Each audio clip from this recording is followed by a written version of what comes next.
नमस्कार, सुप्रभात। स्वागत आप सभी का सबरंग कार्यक्रम में। मित्रों, एक शिकारी था, उसे पंछियों का शिकार करने का बड़ा ही शौक था। एक बार घने जंगलों से होता हुआ एक आश्रम के करीब पहुंचा।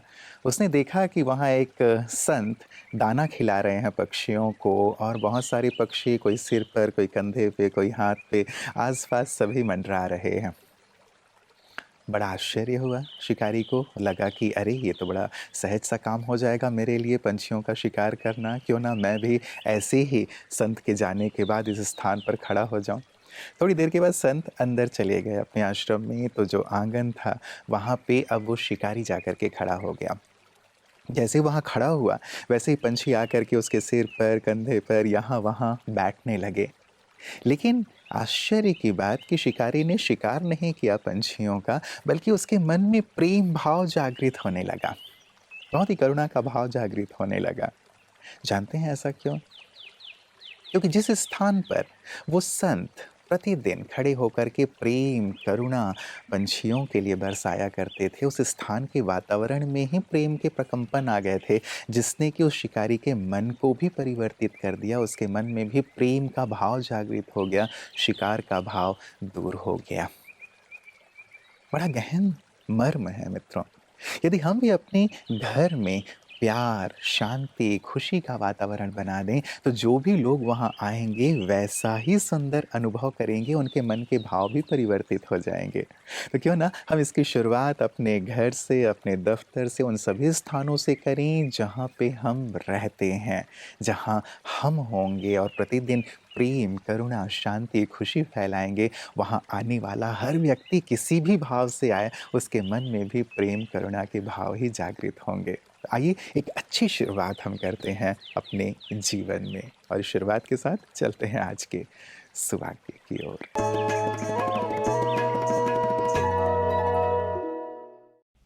ओम शांति। एक बार भारत के पूर्व प्रधानमंत्री लाल बहादुर शास्त्री जी अपने बाल्यकाल में स्कूल से लौटते हुए दोस्तों के साथ एक बगीचे से गुजरे। दोस्तों ने बगीचे में फलों को देखा और उन्हें तोड़ने लगे। लाल बहादुर शास्त्री जी को कुछ अच्छा नहीं लगा। उन्होंने बस एक छोटा सा फूल बगीचे से तोड़ लिया। माली आया तो सभी दोस्त भाग गए, परंतु माली ने लाल बहादुर शास्त्री जी को पकड़ लिया। इस पर उन्होंने कहा कि मैंने इस बगीचे से कोई फल नहीं तोड़ा है, बस एक छोटा सा फूल तोड़ा है, वो भी अपनी माँ के लिए।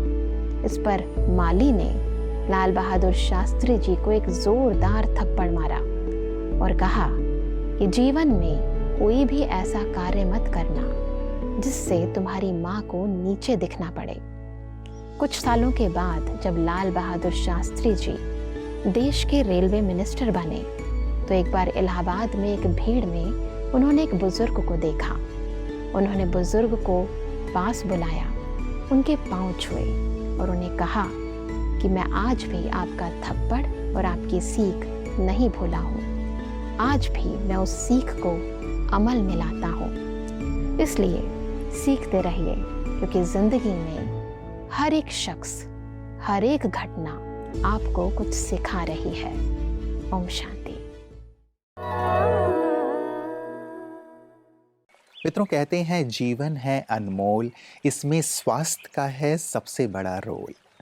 कई बार हमारे पास जो चीज़ होती है उस चीज़ की वैल्यू हम नहीं समझ पाते, लेकिन जब वो हाथ से निकल जाती है, हमसे दूर चली जाती है, तब हमें उसकी कीमत, उसकी वैल्यू समझ में आती है। स्वास्थ्य का भी यही हाल है मित्रों। जब हम स्वस्थ रहते हैं तब कुछ भी खा लेते हैं, पी लेते हैं, ध्यान ही नहीं देते अपने स्वास्थ्य के प्रति। और जब अस्वस्थ हो जाते हैं तब फिर हमें ख्याल आता है कि अरे, हमें ऐसा नहीं करना चाहिए था। सेहतमंद रहना, स्वस्थ रहना अपने जीवन में कितना ज़रूरी है, लक्ष्य की ओर बढ़ने के लिए कितना ज़रूरी है। तो क्यों ना इसके प्रति हम सजग रहें, जागरूक रहें, ताकि संपूर्ण स्वस्थ जीवन का आनंद ले सकें। और यही कारण है कि प्रतिदिन आपकी सेहत आपके हाथ में हम लेकर आते हैं, ताकि आप सजग रहें, स्वस्थ रहें। ओम शांति फ्रेंड्स। दोस्तों, जब डायबिटीज़ की ट्रीटमेंट की बात करें तो जैसे हम शेयर कर रहे थे कि हमें दो तरह की थेरेपीज हो सकती हैं। एक तो अगर हम ऐसे कुछ टैबलेट्स, ऐसी गोलियां लें जो कि हमारी बॉडी में जो हमारी पेनक्रियाटिक सेल्स हैं, बीटा सेल्स हैं, उनसे इंसुलिन ज़्यादा मात्रा में निकालें, और उसमें भी ऐसी दवाएं जो हमारा इंसुलिन रेजिस्टेंस कम करें, ऐसी दवाइयाँ हो सकती हैं। दूसरी तरह की दवाएं जो पेरिफेरल यूज़ ऑफ ग्लूकोज को बढ़ाती हैं, जैसे मेटफॉर्मिन नाम की गोली होती है, वो पेरिफेरल यूज़ ऑफ ग्लूकोज को बढ़ाती है। जैसे मसल्स में, फैट में हमारे जो बॉडी का ग्लूकोज का यूटिलाइजेशन होता है, उससे भी शुगर कम हो जाती है। तीसरी तरह की दवाइयाँ हैं दोस्तों जो कि हमारी इंसुलिन रेजिस्टेंस को घटाती हैं। जैसे कि हमारी कुछ दवाइयाँ हैं इस तरह की जो कि इंसुलिन रेजिस्टेंस कम करती है, अर्थात हमारी जो अंदर बॉडी में जो इंसुलिन निकल रही है उसका इफेक्ट ज़्यादा बढ़ जाए, ऐसी दवाइयाँ हैं। और भी दोस्तों कुछ और दवाइयाँ निकल रही हैं अभी, इवन 1 वीक टाइप की दवाइयाँ भी निकल रही हैं, पर उन पर अभी रिसर्च चल रही है, पब्लिक यूज़ में बहुत थोड़ी है। जो SGLT2 इनहिबिटर्स हैं, इसमें काफ़ी रिसर्च हुई है, ये पाया गया हमारे बॉडी के लिए बहुत अच्छे हैं। और याद रहे, अपने आप को दवाई शुरू ना करें दोस्तों। तो ये जो दवाइयाँ हैं इनमें प्रॉपर ग्लूकोज मॉनिटरिंग की आवश्यकता है, प्रॉपर अगर खाने पीने पे पूरा कंट्रोल नहीं है, एक्सरसाइज प्रॉपर नहीं है, आपकी नींद अच्छी नहीं है, तो दवाइयाँ ठीक से काम नहीं करेंगी। अगर समय पर खाना खाएंगे, एक्सरसाइज करेंगे, नींद प्रॉपर होगी, तो दवाइयाँ सही ढंग से काम करती है। कम डोज में आपकी डायबिटीज़ कंट्रोल हो जाएगी। ओम शांति। मित्रों, जब स्वस्थ तन की हम बात करते हैं तो स्वस्थ मन का होना भी बहुत बहुत ज़रूरी है। गुस्सा करना अस्वस्थ मन की निशानी है, जबकि गुस्से को शांत कर लेना स्वस्थ मन की निशानी है। ज़रा सी बात पर निराश हो जाना, उदास हो जाना, ये अस्वस्थ मन की निशानी है, जबकि हर हाल में खुश रहना, संतुष्ट रहना, ये स्वस्थ मन की निशानी है। बहुत ज़रूरी है मित्रों मन का स्वस्थ रहना, और मन को स्वस्थ रखता है आध्यात्म। और हमारा देश तो एक आध्यात्मिक देश है, जहाँ अलग अलग सुंदर पर्व के रूप में हम धर्म और आध्यात्म से सतत जुड़े रहते हैं, जो हमें खुशी भी देता है, आनंद भी देता है, मन का सुकून और शांति भी देता है। मित्रों, आज ओणम का पर्व है, तो ओणम की आप सभी को ढेर सारी बधाइयाँ और शुभकामनाएं। आपका मन हमेशा स्वस्थ रहे, जीवन स्वस्थ रहे, आप हमेशा आनंद से परिपूर्ण रहें, सफलता से परिपूर्ण रहें, यही हमारी मंगल कामना है। और इन्हीं मंगल कामनाओं के साथ एक सुंदर सा वीडियो भी हम आपके लिए लेकर के आए हैं, ओणम स्पेशल। आइए देखते हैं।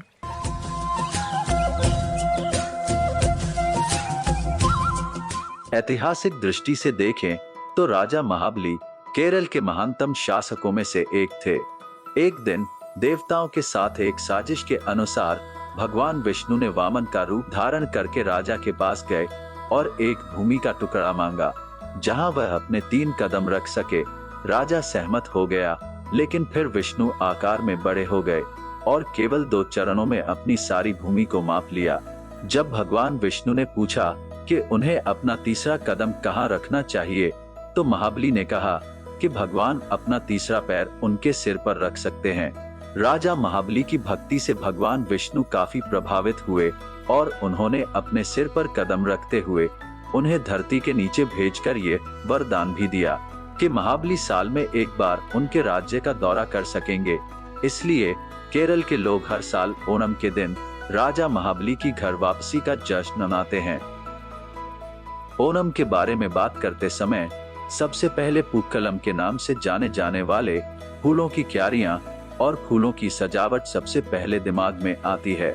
ओणम पूक्कलम धर्मनिरपेक्षता की निशानी है। ओणम पूक्कलम एकता और टीम वर्क की भावना का प्रतीक है। ओण सद्या केरल का सबसे प्रसिद्ध पारंपरिक भोजन है और ओणम महोत्सव के अंतिम दिन परोसा जाता है। उत्सव में स्वाद जोड़ने के लिए इसमें केले के पत्ते पर 24 व्यंजन परोसे जाते हैं।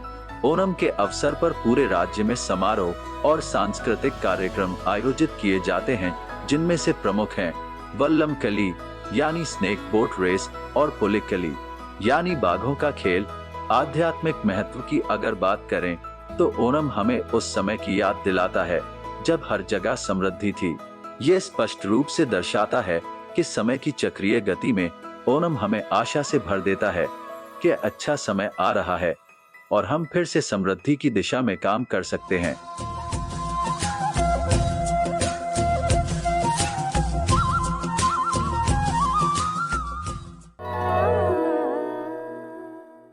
मित्रों, कहते हैं गति के लिए चरण और प्रगति के लिए आचरण बहुत ज़रूरी है। हम बहुत सारी डिग्रीज़ लेकर के अपने आप को आगे तो बढ़ा सकते हैं सांसारिक दृष्टि से, वो गतिमान स्थिति दिखाई देगी, लेकिन यदि हमारा व्यवहार, हमारे संस्कार अच्छे नहीं हैं, आचरण अच्छा नहीं है, तो हम जीवन में कभी भी प्रगति नहीं कर पाएँगे। बाहरी रूप से मित्रों आगे बढ़ जाना बहुत ही आसान हो सकता है, लेकिन आंतरिक रूप से व्यक्ति अपने आप को आगे बढ़ाए, आध्यात्मिक रूप से अपने आप को सशक्त बनाए, अपने आचरण के माध्यम से लोगों के दिलों पर राज्य करे, ये बहुत बहुत ज़रूरी है। तो क्यों ना हम गति के साथ साथ प्रगति की ओर भी ध्यान दें, अर्थात अपने आचरण को श्रेष्ठ बनाएं। और कैसे हम अपने आचरण को महान बना सकते हैं, यही सुंदर कला ब्रह्मा कुमारीज ऑर्गेनाइजेशन में सिखाई जाती है। आइए देखते हैं पीस न्यूज़ हाइलाइट्स में इन्हीं सेवाओं को।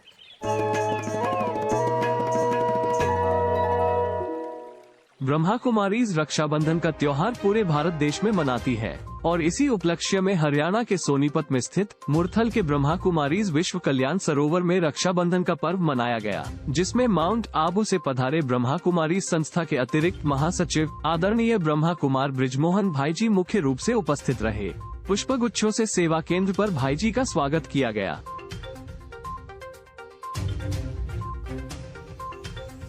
बीके बृजमोहन भाईजी ने अपने मधुर बोल से पूरे सभा को प्रेरित किया। इस मौके पर सेवा केंद्र संचालक बीके सतीश भाई ने अपने आशीर्वचन में भाईजी का स्वागत एवं अभिनंदन किया। कार्यक्रम में सुंदर नृत्य प्रस्तुति भी दी गई। इस कार्यक्रम का कुशल संचालन बीके सुशील बहन द्वारा किया गया। मित्रों, बात हो रही थी प्रगति के लिए आचरण की, तो हम आज ज़रूर इस बारे में चिंतन करें गहराई से कि कौन कौन सी बातें मैं अपनी आदतों में, अपने संस्कार में, अपने आचरण में शामिल करूं, जो लोगों के हृदय पर राज्य करूं और सतत प्रगति करता चलूं।